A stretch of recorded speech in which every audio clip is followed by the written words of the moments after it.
Olá, bem-vindos a mais um podcast do Diário do Poder. Meu nome é Thiago de Vasconcelos, aqui com os jornalistas Cláudio Humberto e Débora Sena.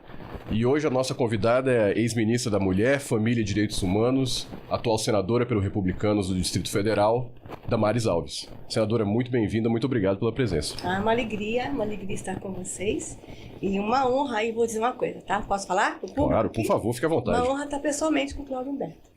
Eu acompanho, até vou te contar um segredo, que eu já contei para o pessoal aqui. Nós, assessores parlamentares, nós consumimos você. Aí a gente... É obrigatório ler Cláudio Humberto, né? E quantas matérias legislativas nascem a partir de uma matéria sua? Quantos requerimentos de informações, até pedido de CPI, nascem a partir do trabalho do Cláudio Humberto? Então, eu tenho muito carinho pelo seu trabalho, é uma alegria estar com a Débora, alegria estar contigo. E vamos embora, estou aqui à disposição de vocês. Maravilha, senadora. Que coisa boa. Senadora, para começar, assim, um assunto leve, um assunto light, eu queria uma avaliação, um quadro geral de como foi esse primeiro ano do governo Lula 3, na sua visão. Um grande desastre, mas não era surpresa para mim. Por quê? Eu já via lá na campanha as promessas e nos debates e nas conversas que eles ainda estavam falando de um Brasil que não existe mais. A gente tinha um candidato muito raivoso, com muito ódio, mas que falava de coisas que não seriam mais viáveis. O mundo mudou. Há 10 anos a sociedade mudou, tudo mudou. As relações de trabalho mudaram. Hoje nós temos um aplicativo para chamar um veículo para nos levar para casa. Hoje nós temos um aplicativo para nos trazer comida. Tudo mudou. E a gente via o candidato com discursos muito antigos ainda. Especialmente na área econômica. E foi o que aconteceu, né? O governo tem sido um grande desastre. Eu estou muito preocupada ainda com os desdobramentos dos erros na área econômica do governo, mas é a forma como eu tenho que classificar este governo, um desastre. E eu vou ficar em 2 áreas tão somente, economia e segurança. Então, essas 2 áreas, o que eu tenho para dizer é que o Lula 3 tem sido uma grande decepção.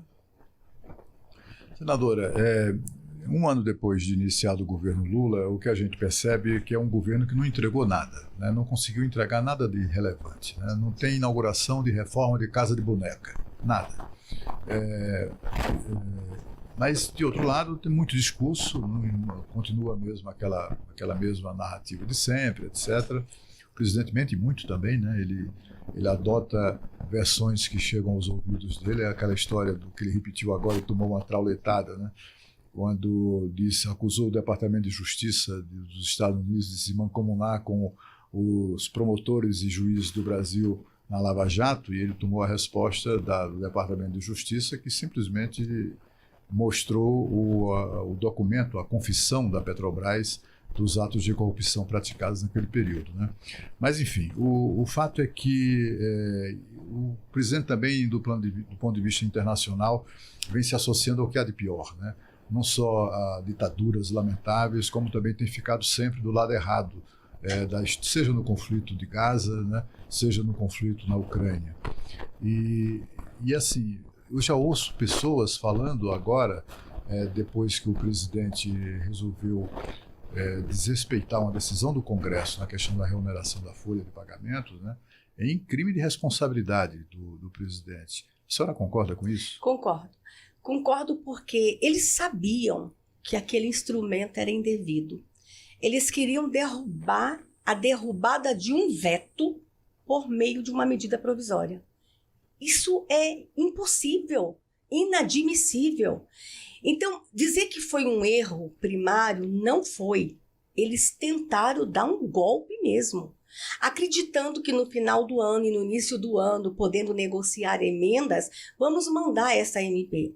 O envio da MP foi um flagrante desrespeito ao Congresso, mas foi uma afronta ao arcabouço jurídico, foi uma afronta à legislação brasileira.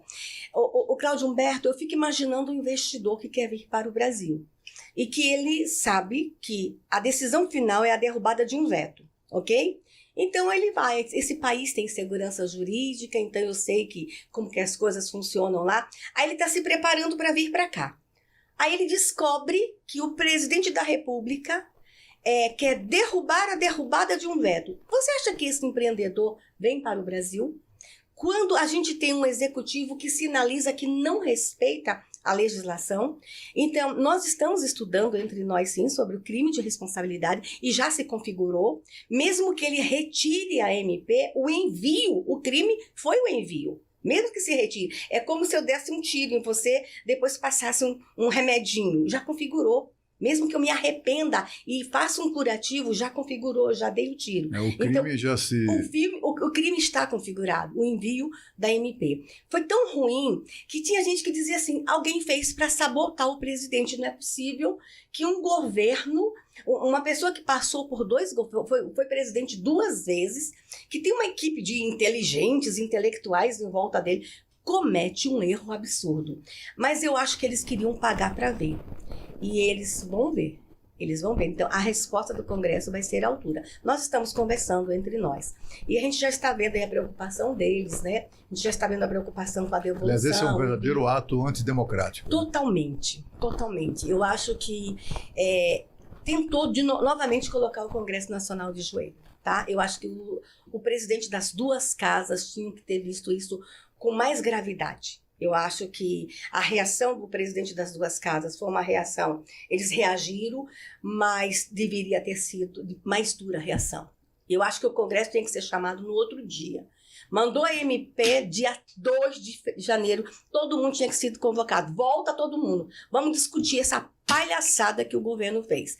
Ficou todo mundo no recesso, o pessoal postando em suas redes, suas indignações.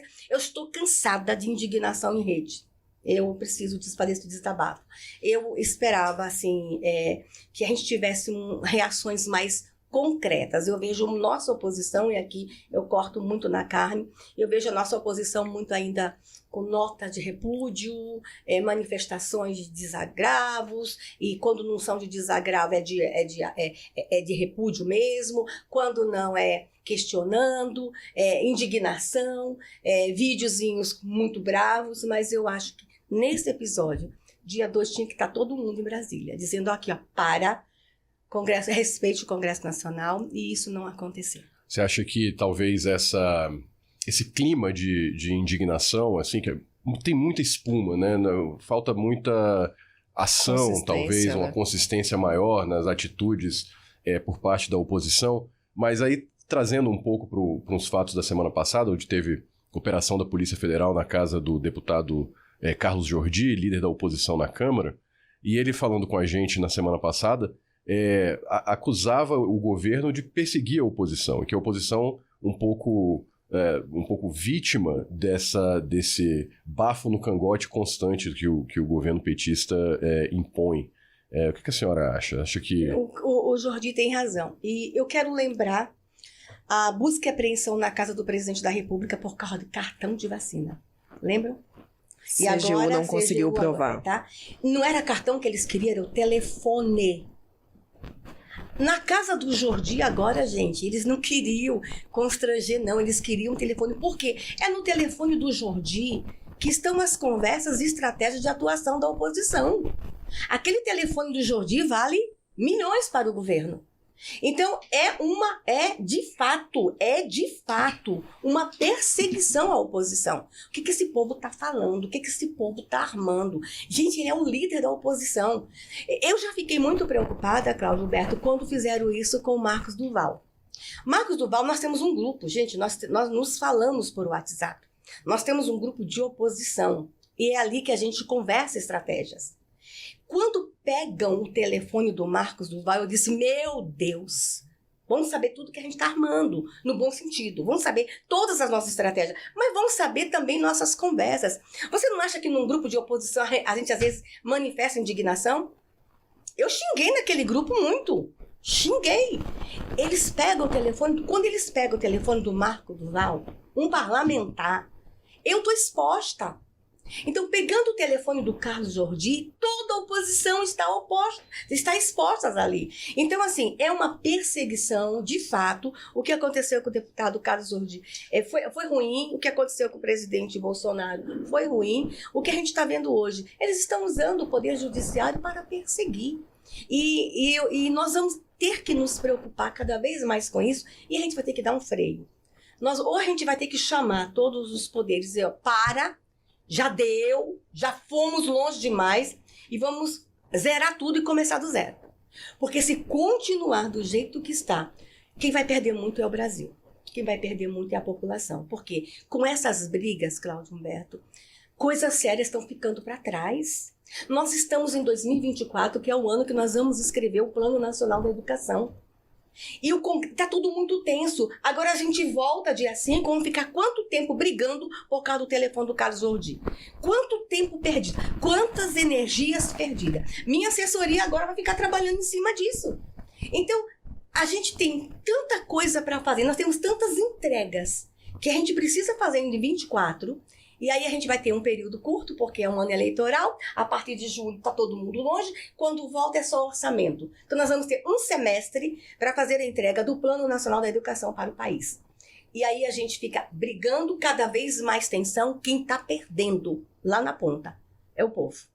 Então eu estou muito preocupada com todas as tensões entre os três poderes. E aqui eu vou falar os três sim, tá? Todas as tensões. Eu esperava mais do presidente Barroso. O presidente Barroso, por ser uma pessoa mais centrada, eu achei que ele viesse e ele fosse buscar esse apaziguamento. Aí no dia 8 de janeiro, o que a gente ouve no discurso de todos eles? Não apaziguamento. No dia 8 de janeiro, se você pegar o discurso muito ódio, de né? todos os três, de todos eles que discursaram lá, era não anistia, não apaziguamento, não diálogo. Gente... Não esquecimento. Não esquecimento. Aquele evento foi marcado pelo não. O momento que eles podiam ter tido a oportunidade, vamos virar a página. É possível virar a página? Cláudio Humberto. Araguaia está aqui atrás, não faz muito tempo não, a gente virou a página. Regime militar, a gente virou a página, a gente caminhou. E que bom que teve esquecimento, porque muitos deles estão no poder hoje. Quem era José Genuíno em Araguaia? Todo mundo esquece de Araguaia. Todo mundo esquece o que esses guerrilheiros fizeram. Eles, naquela região, Cláudio Humberto, eu estive lá, eles mudaram o modo de viver daquele povo. Eles levaram o terror para aquele povo que morava lá. O povo tinha medo deles e tinha medo da reação dos militares também. Então, houve um esquecimento. A página foi virada, a gente caminhou. Agora eles não querem esquecimento, eles não querem apaziguamento. Então, eu esperava do ministro Barroso isso. Vamos caminhar para um apaziguamento, vamos zerar tudo, vamos caminhar. Mesmo que a gente tenha as nossas mágoas, mas vamos pensar no povo brasileiro que está com fome. Vamos pensar no povo brasileiro que está sendo assaltado em todas as esquinas. Vamos rever a reforma do Código Penal de verdade, que está parado desde 2012 no Senado Federal. E eu me elegi com esse discurso. Eu vou fazer a reforma do Código Penal. Eu vou lutar por isso. Eu não consigo avançar nessa pauta. A gente não consegue avançar em algumas pautas. Então, a minha preocupação com a atenção. E o episódio Carlos Jordi foi um recado. Vai ser assim o ano inteiro. Vai ser assim por muito tempo. Então, eu lamento o que tem acontecido com o deputado Carlos Jordi. A senhora acha que há um processo aí de, mais do que perseguição, mas um processo para esmagar a oposição? Porque quando a gente ouve uma outra pessoa falando que são 18 parlamentares com mandato. Então, nós temos 18 parlamentares que terão suas casas invadidas. Nós teremos 18 gabinetes parlamentares que a Polícia Federal vai entrar. Você tem ideia que eu posso ser uma das 18? Você tem ideia o que a gente dormir toda noite, achando que 6 da manhã a Polícia Federal vai estar na tua casa? Eu vou te contar como isso é sério. Eu tenho uma filha, todo mundo sabe a história minha de minha filha. Ela é uma indígena que está comigo desde os 6 anos de idade, está com 25 anos. Esses dias a minha filha falou assim, mãe, com que look a gente vai dormir? Eu falei, por quê, filha? Ela, porque a polícia chega às 6 da manhã e se eles filmarem a gente com um pijama velho, um pijama feio. Aí caiu a ficha. A minha filha está 1 ano dormindo, apreensiva, que a Polícia Federal vai chegar lá em casa. E esses dias falaram, são 18 parlamentares, e quem falou, não sei como é que teve informação privilegiada, que é um advogado aqui do DF, que é o Cacai, você sabe disso. Teve uma live que ele falou disso. Quem são os 18? Então nós vamos ficar, esse resto de mandato todo mundo preocupado, eu sou um dos 18, e se pega o telefone de um dos 18, que pode fazer uma conexão com mais 10, seremos 28? Então, assim, é um absurdo deixar gabinete parlamentar ser revistado. Aonde estão os presidentes das casas, gente? Cadê as nossas imunidades? Cláudio Humberto, se você pegar um telefone meu, eu vou expor tanta gente. Você tem ideia de como eu sou demandada por causa do abuso sexual, que é a minha pauta? Você tem ideia de quantos segredos chegam nesse celular? Aí esse celular meu vai lá para a mão de peritos. Eu vou contar uma coisa para vocês, que eu não sei se vocês sabem. A esposa do Marcos Duval foi exposta. Ele fala isso, já falou publicamente, então eu vou falar porque ele já falou. A esposa mandou uma imagem pro marido.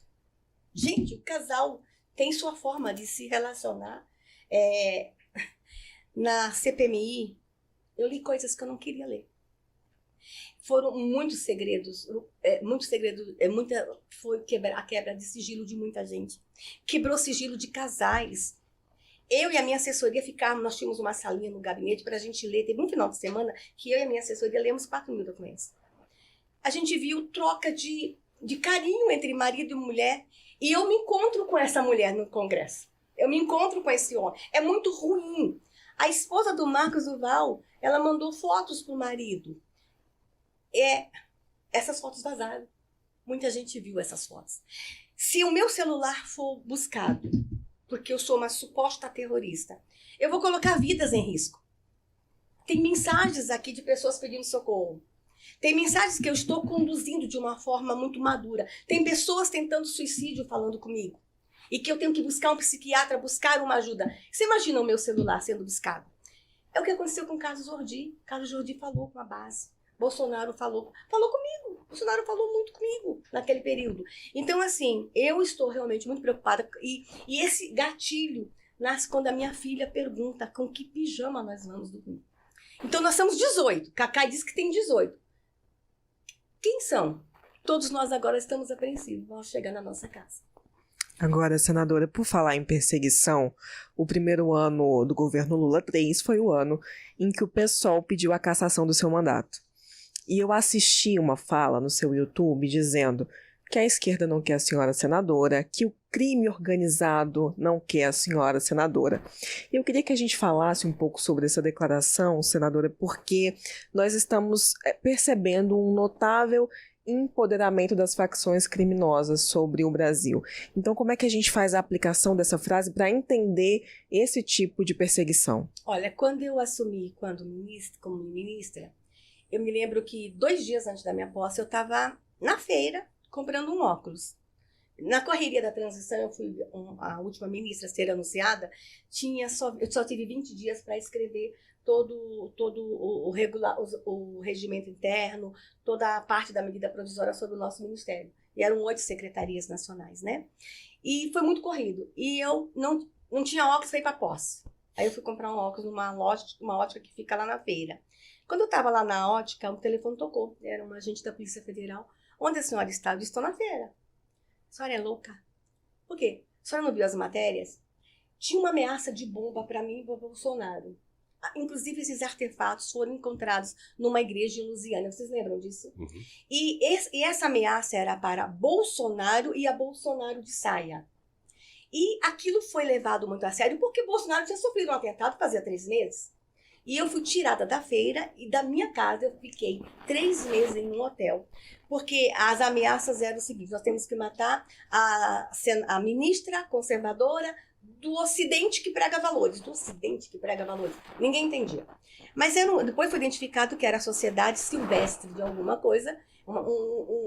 Era uma instituição de fora que estava nos ameaçando mesmo. E 1 ano depois esse grupo volta. Mas antes disso, todo mundo sabia a minha luta contra a pedofilia. Então começou a se ter escutas, especialmente em São Paulo, de que eu incomodava o crime organizado. E a gente foi para pôr pedófilo na cadeia e botamos milhares. Os 3 ministros da Justiça que passaram no governo Bolsonaro tiveram que me ajudar muito, porque nós fazíamos operações integradas. Nós saímos pelo Brasil prendendo pedófilo. E sabia que Damares seria um grande problema, não só no agravamento das penas, mandando projeto de lei para o Congresso, como enfrentando realmente. E a gente enfrentou. Tanto que tive um momento que diziam que eu era a ministra xerife do governo Bolsonaro. Era Damares. E eu incomodei. Incomodei especialmente quando chegou na questão da visita íntimas para meninos. Eu quero lembrar vocês que o sistema penitenciário fica no Ministério da Justiça, mas os socioeducativos, os menores, ficavam no Ministério dos Direitos Humanos. Então eu tinha rebelião como a Justiça tinha, eu tinha motim, eu tinha tortura, eu tinha morte. Ninguém lembra que a unidade socioeducativa fica no Ministério da Justiça, da Direitos Humanos. Então eu era demandado o tempo todo. E começou-se uma discussão, lá começou sendo conduzida pela esquerda, de que eu tinha que liberar a visita íntima para meninos. Eu disse, não libero. E começou a ideia de que eu tinha que, inclusive, se 2 meninos se apaixonassem numa unidade, eu teria que colocar os 2 na mesma cela. Eu ia proporcionar vida conjugal para meninas com meninas, meninos com meninos. Eu disse, não é essa a prioridade. Eu não estou pronta para isso. Imagina um menino de 16 anos que está em restrição de liberdade. Que idade tem a namorada dele? 14? Ter sexo com menor de 14 não é estupro? Então, eu ia patrocinar estupro com dinheiro público? Eu ia fazer as unidades socioeducativas de motel? Não. Aí eu fui para cima. Enquanto mamãe Damares for ministra, eles só vão receber arroz, feijão, bola e livro. Não vão receber. E era para eu mandar preservativos e lubrificantes para eles. Não vou mandar. Eu tenho outras prioridades. Aí eles achavam que eu ia mexer com a visita íntima dos adultos. Aí começou uma confusão. Nós vamos pegar essa mulher, nós vamos pegar essa mulher. Tanto que eu tinha segurança 24 horas. Eu tinha uma escolta de 16 policiais. 24 horas, porque foram catalogadas 389 ameaças de morte a mim. Ok. Aí, essa 389, no período que eu fui ministra, tá? E eram ameaças com subsídios muito fortes. Por quê? Para o Ministério da Justiça ter me dado segurança, as ameaças eram realmente muito fortes e com muitas evidências. Aí essa louca deixa de ser ministra, vai ser senadora. Pronto, agora ela pega a gente porque ela vai mudar o Código Penal. E foi essa a minha proposta. E as ameaças continuam. Então, os bandidos não me querem, os pedófilos não me querem senadora. Eles não me querem no poder. Mas os corruptos também não me querem, porque eu também denuncio corrupção. O agressor de mulher não me quer. E eu tenho um tema que eu vou enfrentar com muita coragem, e aí esse tema pega muita gente, que é o tráfico humano. Eu trabalhei com o tema como ministra, mas eu vou trabalhar no Congresso. Nós vamos ter que adequar a legislação. Então, assim, o trabalho infantil, o trabalho escravo, o tráfico humano, o tráfico para a prostituição, para o trabalho forçado, a adoção ilegal, são temas que estão na minha vida. Senadora, olhando para trás e diante de tantas coisas, 300 e tantos, quase 400 ameaças de morte, quando ministra, etc., tem valido a pena a senhora deixar a posição de alguém que trabalhava ali como é que eu diria, na burocracia do Congresso, né, em cargo de assessoramento e tal, se transformar primeiro em ministra, depois em senadora da República, com tantas experiências ruins como essas que a senhora tem enfrentado, com a questão da sua filha que relatou aqui, que é algo muito tocante mesmo, vale a pena tudo isso? Eu não escolhi isso, Cláudio Humberto. E hoje é um caminho sem volta. É um caminho sem volta, tá? As coisas foram acontecendo. A minha militância na proteção da criança, ela já vai para quase 40 anos. Eu sempre enfrentei o crime contra a criança. Para vocês terem ideia, na década de 80, eu estava nas ruas dormindo com meninos em situação de rua. Eu dormia com eles, porque em Aracaju, na década de 80, a gente teve o êxodo rural de 70, com aquela grande seca em 70. Esses meninos crescem na rua e eles se tornam trombadinhas, cheiravam coca, lembra a história dos trombadinhas? E esses meninos eram assassinados. Esses meninos eram torturados. E eu acreditava que a gente podia inverter isso com educação. Eles não tinham acesso à escola, nós não tínhamos escola. Então eu ia para a rua cuidar dos meninos. E quando eu cuidava de um menino, eu enfrentava o comerciante que estava mandando matar, eu enfrentava a polícia que estava ali no jogo, eu enfrentava o bandido porque o menino era aviãozinho de um traficante, daqui a pouco brigava, eles mudavam de gangues. Então eu estava lá em 80 já enfrentando tudo isso. Então isso foi uma construção. Quando eu vou ministra, o Bolsonaro tinha como pauta a pauta da segurança. Nós só tivemos eu vou dizer assim, um azar, não vou dizer a palavra azar, mas assim, nós não fomos felizes com o Ministério da Justiça, porque nós tivemos muitas trocas. Nós tivemos o Moro, o André, depois o Anderson, mas o André foi ministro 2 vezes. Então, o Ministério da Justiça não teve uma continuidade. Mas eu fiquei lá como a xerifona. Chegava a ministra, eu tinha que ir lá, tem que fazer isso. Então, assim, era a pauta do governo Bolsonaro, o enfrentamento ao crime. Valeu a pena, Damares? Se eu salvar uma vida, valeu a pena. E agora, eu chego a um momento que eu não tenho mais retorno. Porque eles já estão com ódio de mim há muitos anos. E depois eu fui trabalhar com o Magno Malta. Imagina a loucura. Eu ser assessora do cara que era o maior enfrentador ao narcotráfico e à pedofilia, as duas CPI. Eu estava lá com ele na CPI. Então, assim, isso foi. E agora eu estou com a responsabilidade. E eu nunca tive o poder que eu tenho agora. Que como ministra, você tem que desenvolver um programa de governo que é entregue para você. O primeiro ano você pega o PPA do governo anterior. Tu fica perdido no primeiro ano. A partir do segundo, você começa a colocar as suas ideias, os seus projetos, a sua digital. A partir do segundo ano. Aí a gente teve um governo que teve 2 anos, eu fiquei ministra 3, 2 pandemia. E aí eu não peguei todo mundo que eu queria pegar. Só que eu tinha que desenvolver um programa que estava lá. Mas agora eu posso ser autora da lei. Agora eu posso fazer o orçamento da União. Eu posso dizer, tal dinheiro vai para a segurança. Então agora é diferente. Então, pela primeira vez, eu sou dona da minha decisão. Como ministra, eu obedecia um governo. Como assessora, eu obedecia um parlamentar. Agora eu sou senadora. Eu tenho a caneta. Claro que a minha decisão, para que ela caminhe, eu vou ter que ter aí o apoio de 80. Às vezes 40, depende do quórum que eu preciso para aprovar uma proposta que eu estou apresentando. Mas eu me sinto mais empoderada. Então, se eu chego neste momento, que agora que eu posso fazer, eu vou fazer. Então, vale a pena. Eu não quero ser Marte. Eu não quero ser presa. Eu não quero morrer. Eu quero viver muito. Ainda quero casar. Ainda quero curtir muito a vida. Mas eu não me vejo mais recuando. Não me cabe mais o retorno. A Bíblia fala, quando tu coloca a mão no arado, não volte mais. Não tem como olhar para trás. No meu caso, tá tão impregnada essa imagem da mulher que luta, que briga, que vai para cima, que não aceita, que pega o pedófilo, que pega o agressor de mulher. Tá tão impregnada que não tem mais. Mesmo que eu me disfarce e vou para a praia, é ela. Então, não tem retorno.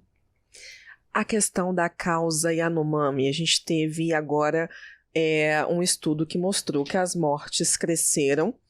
Dados atualizados que mostraram que as mortes cresceram principalmente entre as crianças. E a senhora conhece essa causa muito bem. E a gente também percebeu que houve uma tentativa de uso político disso. Com certeza. Com relação ao governo Bolsonaro. Como é que a senhora avalia isso? Débora, eu tenho uma posição muito clara com relação à política indígena no Brasil. Eu questiono o isolamento dos povos indígenas. E eu, inclusive, por muitos anos, fui perseguida pela FUNAI. Eu fui acusada de sequestro, de interferência cultural, de etnocida, que eu queria acabar com a cultura. Gente, vocês não têm ideia. Tem 35 anos que eu trabalho com crianças indígenas. Eu fui a pessoa que denunciou que, em nome da cultura, se enterra crianças vivas no Brasil. Fui eu que denunciei. E eu não queria ter feito essa denúncia, eu queria ter resolvido. Mas quando a FUNAI começou lá atrás, no governo PT, no governo Lula, lá no começo do governo Lula, dizer que tinha que me prender porque eu sequestrava a criança, aí eu tinha que dizer por que eu tô com essa criança. Eu não sequestrei, ela seria enterrada viva. Então, eu tive que me defender falando o que acontecia nas etnias.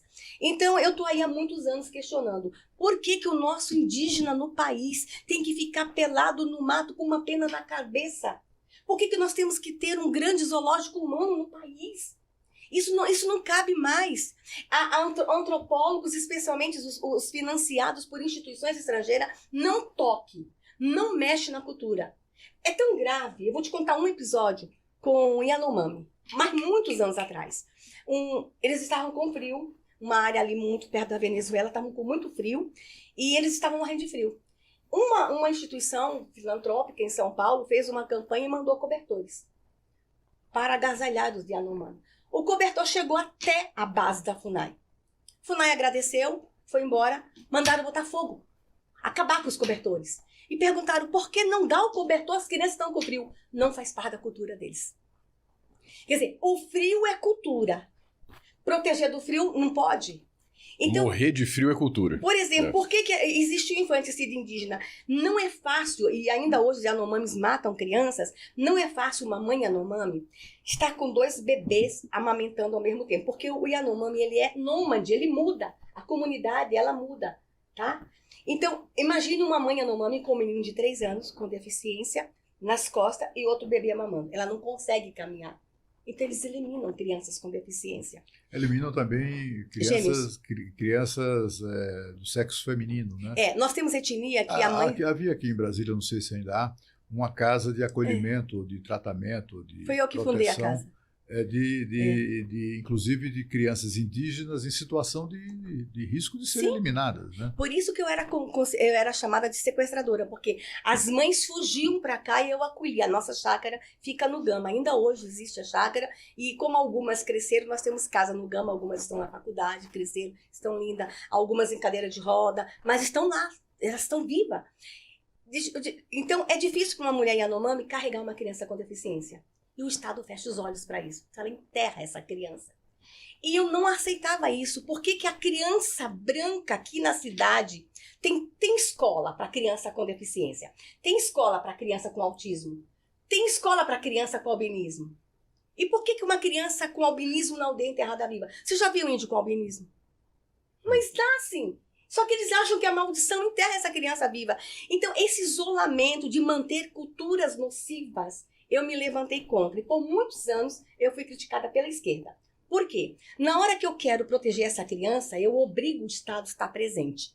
Eu escrevi um projeto de lei em 2007, eu era assessora, escrevi, o deputado apresentou e está parado até hoje no Senado. Um projeto de lei que diz o seguinte: o Estado é obrigado a salvar uma criança quando sabe que a cultura poderá colocá-la em risco. Por exemplo, caso de gêmeos, gravidez gemelar. A FUNAI descobriu que são gêmeos, tira essa mãe da aldeia antes do bebê nascer. Tem os bebês e ela decide. Devolve essa mãe. Se ela quiser voltar com 1, com 2, conversar com o povo. Esse projeto de lei não é aprovado. Por quê? Na hora que é aprovado, eu vou ter que ter conselho tutelar dentro da aldeia. E por que as ONGs não querem o Estado presente em áreas, Cláudio Humberto? Por que o Estado não pode estar presente? Para a gente não ver o que está acontecendo lá.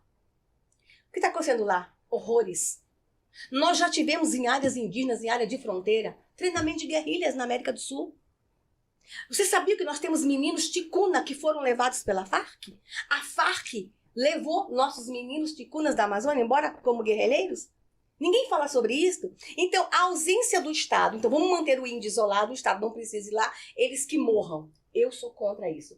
E aí, na questão Yanomami, quando Bolsonaro me chamou para ser ministra, essa é uma história que vocês precisam entender. Lembram que a FUNAI estava comigo? Lembram? No nosso ministério teria 8 secretarias, mais a FUNAI. Uhum. E foi esse motivo que eu aceitei ser ministra. Cuidar dos indígenas e propor uma nova política de não isolamento. Resultado. Quando chega no Congresso Nacional a MP da estrutura do governo Bolsonaro, a esquerda trabalhou para tirar a FUNAI de mim. Eles diziam o seguinte: ela vai evangelizar os índios. Para se ter um acordo, se tirou a FUNAI do nosso ministério, passou pela agricultura e voltou para o Ministério da Justiça. Não deixava eu ter acesso à política. Então eu não era responsável pela política indígena. Mas de vez em quando eu me metia numa situação ou outra ali. Quando eu saio, deixo de ser ministra em março de 2022, aí em janeiro de 2023 estoura as imagens dos Yanomamis. Aquelas imagens eram novas, sempre existiu aquilo. E era por isso que eu queria ser ministra, eu queria mudar aquilo. E aí eles precisavam culpar 2 pessoas, Damares e Bolsonaro. Eu não sei se vocês sabem que eu tive risco de ser presa por genocídio. Porque eles fizeram uma divulgação internacional tão grande que eles precisavam dar uma resposta para o mundo. Quem é o culpado? E o culpado era a ministra de Direitos Humanos. Peraí, a FUNAI é Ministério da Justiça. E André, ministro do Supremo Tribunal, foi ministro da Justiça. Ele não era culpado, era eu. Moro não era culpado, era eu. Mas eles tinham que encontrar um culpado, mas não tinha culpado. Eu quero lembrar vocês que houve muitas mortes no governo Bolsonaro na área Yanomami, mas nós tivemos uma pandemia. E eles não consideraram isso também. Resultado, disseram que iam resolver. Usaram imagens cinematográficas. Está morrendo mais crianças na área Yanomami agora. Exato. E vou dizer uma coisa. Eu estou pedindo uma CPI. Foi muito dinheiro para lá. Cadê o dinheiro? Cadê o dinheiro que foi para lá com essas imagens cinematográficas? E pediram a minha cassação. A senhora falou aí da questão das ONGs que não querem a presença do Estado e o próprio Instituto Socioambiental, que tem ali todo um aparato, né, estatal de esquerda por trás, publicou recentemente um artigo dizendo que o governo Lula fracassou no seu primeiro ano de governo com relação à causa Yanomami. Não só Yanomami, né? Em todas as áreas. Mas é preciso considerar também essa característica de povo nômade, né, dos Yanomamis. Nós publicamos, um tempo atrás, um artigo muito interessante de um diplomata, embaixador Dante Lima, em que ele relata um caso muito curioso que aconteceu anos atrás, não sei precisar mais qual foi o ano, em que o governo levou TV Globo, não sei o que e tal, para documentar um desses casos de flagelo ou de situação muito difícil dos Yanomamis, todos eles muito debilitados, com fome, etc. e tal. Aí, no meio daquela confusão, o diplomata brasileiro que estava acompanhando tudo aquilo, diplomata do Brasil, na Venezuela, disse: eu só quero lembrar que este território aqui onde nós estamos é venezuelano. Isso acabou criando um conflito, um incidente internacional, porque o governo da Venezuela protestou contra a invasão do seu território. Quer dizer, o que eles pretendiam fazer uma denúncia sobre como o Brasil maltratava os índios, passou que os índios flagrados em situação de maus tratos estavam na Venezuela. Isso tem a ver muito com essa característica do povo nômade. Sim, né? sim. E outra coisa, lá, se não está tendo comida para a população lá, você imagine a comida para os indígenas da Venezuela. Não está chegando. Não tem assistência aos índios da Venezuela. Tanto é que nós estamos recebendo os Warau aqui no Brasil. Aqui nas nossas ruas, aqui está cheio de indígenas Warau, da etnia Warau, que vieram da Venezuela. Então, a gente também teve esse fenômeno em 23. Indígenas que estavam atravessando para cá. Uma outra coisa também, Cláudio Humberto, que ninguém fala, os clãs brigam entre si. Os indígenas eles se matam entre si. Ninguém fala sobre isso. Ninguém fala sobre as peculiaridades da cultura. Eu vou contar só um episódio para vocês. Na pandemia, eu não era responsável pela política, mas 2 crianças Yanomami morreram de Covid. Elas estavam no hospital por outro problema e pegaram Covid. Páscoa de 2020, início da pandemia, domingo de Páscoa. Sabe onde eu estava? Eu peguei um avião da FAB e fui lá. Junto com o presidente da SUNAI e o secretário nacional de saúde indígena. Por quê? Se entregasse aquele corpinho, vocês sabem que o Yanomami, eles não enterram, eles comem a pessoa. Vocês sabiam disso? Funciona assim, como que é um ritual de sepultamento. Eles não sepultam. Eles pegam o corpo, aí eles levam para um lugar mais alto da aldeia e esse corpo fica pendurado em varas, um pau bem alto. Eles abrem aqui para que desça a parte mole do corpo e aquele corpo fica no sol para secar e o cheiro vai embora. Então eles acham que a coisa ruim da pessoa foi embora no cheiro. Depois que o corpo está seco, isso é um ritual, ficam dias ali em volta do corpo chorando a morte. Aí eles pegam aquele corpo, eles trazem para uma fogueira e eles queimam. Pegam essa cinza e guardam. A segunda cerimônia é queimar na fogueira. A terceira cerimônia, eles fazem um grande mingau de banana e eles pegam a cinza do morto, jogam no mingau e todo mundo na etnia come. Porque a coisa boa da pessoa que morreu tem que ficar. O ruim já foi com o cheiro. E a minha preocupação vão entregar os corpos dos Yanomamis que morreram, das 2 crianças, com Covid. E nós tínhamos dúvida se do corpo pegava. Lembra que os caixões eram lacrados? Como é que nós vamos conversar com o povo lá? E eu fui como ministra de Direitos Humanos, da família, preocupada com a criança, com a mãe que ia chorar. Vai entregar ou não vai esse corpo? Vão manipular o corpo com Covid na aldeia. Pode contaminar todo mundo. Olha a delicadeza que tem a pauta indígena. Resultado, o corpinho ficou no ML, houve toda uma conversa com o Ministério Público, com todo mundo, para depois entregar esse corpinho para a família quando passasse a pandemia, e houve até um processo sobre isso. Essas coisas não se falam. Agora, voltando ao meu pedido de cassação. Primeiro, eu quase não tomei posse. Eu podia não ter tomado posse, podia ter sido presa antes. Porque eu era genocida. Cláudio Humberto, sabe o que é ver a sua foto ao lado de uma criança morrendo? a sua foto ao lado daquelas imagens e o Brasil inteiro te dizendo que você é culpada. Eu entrava nos ônibus, eu entrava no avião, eu era chamada de assassina. A minha filha, ela é amiga de indígenas do Brasil inteiro, ela recebia a mensagem: sua mãe nos matou. Foi o pior momento da minha vida. Foi ser acusada de morte justo de crianças indígenas que eu cuido há mais de 35 anos, que eu vou na aldeia salvar. Foi muito ruim como pessoa. Eles são cruéis, a esquerda é cruel, ela massacra, ela não pensa que do outro lado tem um ser humano que tem sentimentos. Eu tomei posse. Mas você sabe o que foi entrar naquele plenário? Que a maioria não me conhecia. E ser olhada por todos os colegas como genocida? Vocês têm ideia o trabalho que eu tive para reconstruir a minha imagem? Para conquistar a confiança de um Renan Calheiros, por exemplo? De dizer: Renan, eu não sou assassina? Vocês têm ideia o que é entrar e todo mundo olhar para você? Assassina, a genocida. Eu tomei posse dia 1º. Dia 2, primeiro processo de cassação no Senado. Qual foi? O meu. Ela tomou posse, então vamos caçar. E qual foi o objeto do processo? A morte dos Yanomami. Só que a legislação diz que eu não posso ser caçada pelo Senado por coisas que eu tenha feito antes. Então o processo não foi aceito, mas demorou 3 meses para ser arquivado. Foram 3 meses de luta. Hoje, o jogo virou, hoje eu sou membro do Conselho de Ética. Então, assim, eu não fui processada, eu não fui caçada, hoje eu estou lá. Senadora, e quem sabe caçando alguns nos próximos anos. Quando eu perguntei agora há pouco se tudo isso vale a pena do ponto de vista humano, pessoal, etc., eu também queria me referir, eu quero me referir a essa crueldade, né, dos seus adversários, a crueldade da esquerda brasileira, não está nem aí para nada, né, para nenhum tipo de sentimento.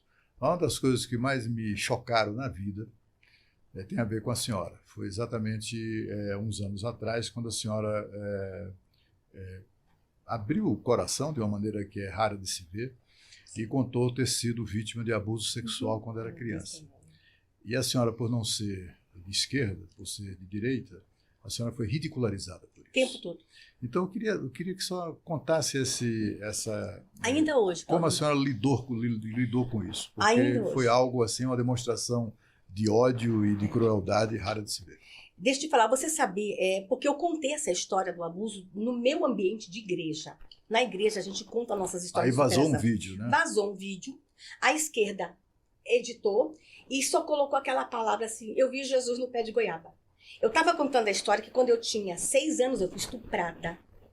E foi... Eu não sou mãe biológica hoje por causa de um estupro aos 6 anos. O estupro de criança, ele não encerra no ato, Cláudio Humberto. Ele é para a vida inteira. A gente paga preço a vida inteira. Você acha que eu esqueci aquele momento? Não existe remédio de esquecimento. Não existe terapia para esquecer. Isso, as memórias estão aqui. Eu tenho que lidar com elas todos os dias. Mas eu aprendi a lidar com a minha dor porque eu tive um encontro com Jesus. Dos 6 aos 10 eu sofri. Aos 10 anos eu tentei suicídio. Eu não fui a única criança que tentou suicídio ou que se matou no Brasil. Nós estamos hoje com um número enorme de crianças de 8 anos se suicidando no Brasil. A dor era tão grande, o sofrimento era tão grande que eu chorava em cima de um pé de goiaba. Era o meu refúgio, era onde eu tinha que chorar. Escondido do pai e da mãe, porque se eles descobrissem, eles iam matar o pedófilo ia matar eles. Na minha cabeça era um medo tão grande de que alguém descobrisse. Só que doía meu corpo, doía minha alma. Inclusive, Cláudio Humberto, se alguém tivesse lido os sinais que eu mandei. Eu falei: papai e mamãe não viam que eu passava horas naquele pé de goiaba? A minha igreja não viu que eu me tornei uma criança triste? Se alguém tivesse me levado ao médico, talvez eu tivesse salvo a minha capacidade de engravidar. Mas ninguém lê os sinais. E é por isso que eu falo de abuso. Leia os sinais que as crianças estão mandando. E aí, aos 10 anos eu tentei suicídio num momento de muita dor. E eu estava com veneno na mão, que eu ia comer veneno, mas eu sabia que se eu comesse veneno eu ia para o inferno, porque eu era cristã. Sabe aquele ensinamento que se tem lá na infância? E Jesus não vai te amar mais e ninguém me ama, mas eu sabia que meu pai e minha mãe iam sofrer. Então havia uma explosão de sentimentos, de emoção. E na hora que eu decido comer o veneno, eu tive uma revelação. Eu vi Jesus. Gente, e todo mundo tem que respeitar esse meu momento. Foi eu e ele. A forma como ele se fez Senhor na minha vida foi uma forma extraordinária. Eu não sou santa, mas eu tive a oportunidade naquele momento de crise. Chame como você quiser, amigo imaginário, ilusão, mas eu tive uma experiência transcendental e espiritual. E aí eu contei isso para a igreja, que ali eu subi no pé de goiaba para a morte. E eu desci para a vida. E eu desci dizendo que nenhuma criança mais seria machucada perto de mim. Então vê que tudo isso está ligado à minha história, Cláudio Humberto. É difícil tirar tudo isso de mim. Pegar esse vídeo que eu falo, e Jesus estava lá no pé de goiaba. Eu virei a goiabeira. Tu sabia que eu fui carro alegórico de carnaval em 2019? Eu fui fantasia de carnaval. Máscara de carnaval. Tinha bruxas voando e era eu na vassoura. Você não tem ideia. E as coisas mais absurdas que você pudesse imaginar. Uma das frases que mais me doeu foi um jornalista da Carta Capital. Em 2020, ele escreveu o seguinte: ela é tão louca porque ela não transou com Jesus no pé de goiaba. Então, assim, a gente vê um jornalista se referir a uma ministra que o tempo todo dizendo que eu quero é só salvar crianças do abuso. E ele dizer, aí ele mexe com a minha fé, com o meu Senhor. Sabia que foi o único momento que eu pensei em desistir? Eu estava em Belo Horizonte na hora que eu li a matéria. Eu tinha acabado de receber um título de cidadã de Belo Horizonte. Estava indo embora para o aeroporto, feliz, eu li. Aí eu disse assim, Jesus, vale a pena, porque agora, para me atacar o meu Jesus. Você está entendendo? Eu colocando o meu Senhor numa situação dessa. Mas naquele momento, as pessoas que estavam em minha volta disseram, continue, e eu continuei. Então, assim, ainda hoje, todo dia na minha internet eu recebo, e aí, goiabeira, já viu Jesus hoje? Quando eles riem desse episódio, eles estão rindo de uma menina de 6 anos. Eles banalizaram o estupro. Então, eles riem do episódio sabendo que era um estupro. Exatamente as mesmas pessoas tão vocais sobre feminismo e igualdade, sororidade. e equidade, sororidade, exatamente. Muitas pessoas, mulheres, jornalistas que eu já vi realmente ridicularizando uma situação absurda e realmente me deixa impressionado a crueldade dessas pessoas. Senadora, para a gente poder já encaminhar para o encerramento do nosso programa, queria aproveitar para perguntar também sobre as expectativas para 2026. O que você acha? Esse governo tem chances de se reeleger? Não. Como é que é? Qual é a perspectiva? É o seguinte, eles erraram muito na economia e a fatura vai chegar. Não existe nenhum presidente que tenha sido mal avaliado na economia que tenha sido reeleito. Eu não conheço nenhuma história, nenhum exemplo. Mesmo em recessão, todo mundo entendendo que era o mundo inteiro que estava em crise, a economia foi para o saco, a reeleição vai também. Então, assim, as faturas vão chegar, e eu acredito que o próprio povo que foi para as urnas eleger este governo não vai suportar o peso. O Cláudio Humberto vai no supermercado, compra 1 quilo de arroz, compra um pacote de arroz. Insuportável. As pessoas não estão aguentando. E eles maquiaram tanto, só que a fatura vai chegar. O desemprego vai chegar. Quando nós assumimos em 2019, nós tínhamos 13 milhões de desempregados. E as medidas que tivemos que tomar para que o emprego voltasse foram medidas assim, muito bem pensadas. Hoje eles estão batendo cabeça. Como é que o ministro da Economia, gente, a da Economia, Fazenda, não sei, eles dividiram tanto, né? Como é que o ministro da Fazenda manda uma MP absurda como aquela? Então, se ele comete um erro tão absurdo como a MP da reoneração da folha, quantos absurdos outros não estão fazendo internamente que a gente vai saber daqui a pouco? Que essa conta vai chegar. Então, eu não acho que a esquerda seja reeleita. A gente já vê muita gente que apoia esse governo se manifestando contra este governo, tá? E quem será o candidato?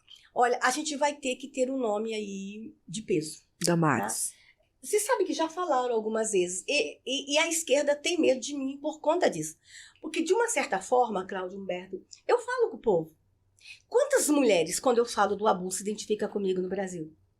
Mesmo as pessoas da esquerda que foram para a urna votar na esquerda, olham para mim e falam, mas ela ama criança. Ela tem uma história. Então, assim, a esquerda tem medo que eu esteja ali no processo. Eu não digo assim que eu esteja lá como presidente, mas já se fala de eu estar ali como vice de um grande nome para trazer o público feminino, trazer eu sou nordestina, trazer o Nordeste. fala. E a esquerda me persegue muito porque sabe que se falam no meu nome nesse sentido. Inclusive, tem ministros do governo Lula que falam claramente que acham que eu serei essa mulher. Eu acho que em 26 nós vamos ter que ter uma coalizão. A direita vai ter que estar todo mundo junto. Os partidos, acho que o centro-direita também vai ter que vir junto. Por quê? Vai ter que ser um pacto pelo Brasil, Cláudio Humberto, porque a economia vai estar tão ruim que os empresários vão clamar por esse pacto. A segurança vai estar tão ruim que a sociedade vai clamar por um pacto. Você acha que qual o nome mais forte neste momento? Tarcísio? Olha, eu assim, claro que eu quero o Bolsonaro. Eu quero o Bolsonaro. Bolsonaro ainda é o meu líder. Ele é o nosso líder. Ele é esse homem que inspirou toda uma geração a lutar contra tudo isso. Mas eu não sei se o judiciário vai deixá-lo apto para ser elegível. Não sei. Então, vamos contar com essa hipótese. Não sendo ele, eu gosto muito do Tarcísio. O Tarcísio tem projetos para o estado de São Paulo, tem obras que não se encerram em 4 anos. Tarcísio está com megas obras. E Tarcísio é aquele que pega para fazer. Eu não sei se ele se ausentaria, não é nem porque ele teria medo de uma disputa, é porque ele quer fazer as entregas. Este é o meu colega Tarcísio de Ministério, que fazia entregas, né? Então eu não sei, mas a gente tem outros nós, as pessoas estão falando em Caiado, estão falando em Zema. Michele? Então, eu não sei se Michele iria para o executivo. Tá? Deixa eu falar uma coisa para você, Tiago, não é fácil ordenar despesa. Não é fácil executar um orçamento. É muito trabalhoso. E eu não sei se Michele iria para o executivo, mas eu acho que Michele tem que vir para o processo político eleitoral. Eu acho que a Michele seria uma grande parlamentar. A Michele seria uma grande senadora. Algumas pautas que são muito caras para a Michele precisam ter atenção, como pessoa com deficiência, doenças raras. Então, a Michele seria uma grande parlamentar. Mas hoje a gente vê esse quadro aí se compondo. Quem será essa pessoa? E no âmbito local aqui do Distrito Federal, a senhora já tem nomes? A senhora se dispõe a ser candidata? Você sabe que eu estou nas pesquisas, né? E estou lá em primeiro lugar em tudo que é pesquisa. Mas eu também não gostaria de vir para um pleito local. Sabe por quê, Cláudio Humberto? Eu sei que eu posso ajudar no pleito nacional. Mesmo sem ser candidata, eu vou me arrastar por este país. Eu prometo para vocês que eu vou no maior número possível de lugares dizer as mazelas da esquerda. Eu vou fazer isso. Esse ano também, senador? Então, se eu posso... Também, esse ano também. Se eu posso influenciar numa eleição nacional, eu não vou gastar tempo com o DF, porque o DF tem bons nomes. O DF, a gente tem bons quadros aqui para pensar num bom quadro para 26. Então, o meu quadradinho, eu vou continuar senadora. Eu vou continuar cuidando do meu quadradinho, mas vou me arrastar pelo país para mexer na eleição nacional. Isso eu vou fazer. Se prepare. Vou subir em tudo que é palanque no Brasil e vou mostrar números, tipo Yanomami. Olha aqui, ó, quantas crianças já morreram. Eles só fizeram barulho. Então eu vou fazer isso, sim. Eu vou influenciar na eleição de 26. Fala pra gente se a matéria que trata da questão das saidinhas que tá no Senado vai prosperar agora nesse primeiro semestre. Olha, o Congresso funciona muito sob pressão. E a sociedade está pressionando. E os crimes que aconteceram agora nessa saidinha, nesse saidão, foram crimes absurdos, né, bárbaros. Então, eu vejo uma mobilização muito grande dos senadores hoje para fazer essa votação. Agora, o que eu não aceito é essa saidinha que acontece hoje sem critério algum. Por exemplo, o menino que matou o pai, ele pode sair no dia do pai? Não. Eu acho que a saidinha, não é nem saidinha, é esse regime de progressão lá no final da pena, é para quem já cumpriu a pena. Tipo 80% da pena. Mas a gente tem que lembrar que tem no Brasil aberto, semiaberto e condicional. Tá todo mundo falando só da saidinha. A minha proposta prevê agravamento de pena se ele cometer um outro crime durante a condicional. Durante o semiaberto. Nós temos prisão domiciliar no Brasil. Mas, senador, olha, não há... Isso, inclusive, foi dito esses dias numa entrevista pelo Procurador de Justiça, Marcelo Rocha Monteiro, do Rio de Janeiro. Ele dizendo o seguinte, nunca houve, não há nenhum estudo científico que comprove que a saidinha ou qualquer desses benefícios para presos perigosos tenha contribuído para a sua ressocialização. Essa é uma fantasia que nós temos.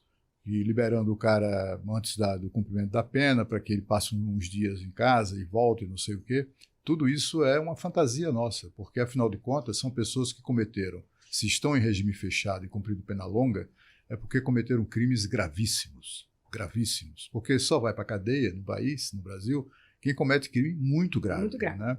E essas pessoas estão sendo tratadas com uma condescendência absurda, que faz com que nós esqueçamos o que eles fizeram, do mal que causaram aquelas vítimas, ou aquela vítima, ou as famílias que nunca vão superar o crime que eles cometeram, as famílias das vítimas, as deles também, né?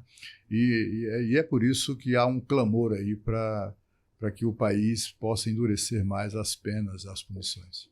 Acho que a gente tem que, inclusive, pensar no Brasil em prisão perpétua. Olha, uma pastora falar isso, uma ex-ministra de Direitos Humanos falar isso, amanhã eu vou apanhar muito, tá?